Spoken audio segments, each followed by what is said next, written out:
तो गाइस इस खूबसूरत से गेमिंग पीसी को हमने बिल्ड किया है टेक कम्युनिटी स्टोर पे ओनली 50,000 रुपीज में। प्रोसेसर के लिए हम गए हैं यहाँ पे राइजन के 5500 के साथ 6 कोर 12 थ्रेड मिल जाता है, स्टॉक कूलर के साथ हम जा रहे हैं। वहीं ग्राफिक कार्ड यहाँ पे हमने एक RTX 3050 लगाया है, 8GB का Inno 3D का ग्राफिक कार्ड लगाया है। एंड रैम के लिए यहाँ पे हमने 16GB की सिंगल स्टिक यूज की है जो की है XPG की D30 3200 मेगाहर्ट्ज वाली रैम है। एंड स्टोरेज में हमने लगाया है 500GB का NVMe जो की हमारा किंगस्टन का। वहीं मदरबोर्ड के लिए गाइस यहाँ पे हमने ये वाला मदरबोर्ड लगाया है, ये हमारा MSI का B450 MA Pro Max motherboard.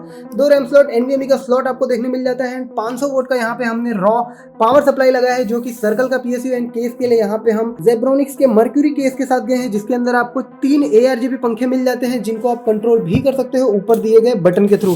तो कुछ इसी तरह का पीसी बिल्ड करवाने के लिए हमारे टीम से कॉन्टैक्ट कर लेना, जिनका कॉन्टैक्ट नंबर ये रहा 9898684750। बाकी हम पैन इंडिया शिपिंग करते हैं। एंड अगर आप सूरत गुजरात से हो तो हमारे ऑफलाइन स्टोर पर विजिट करके भी अपना पीसी बनवा सकते हो।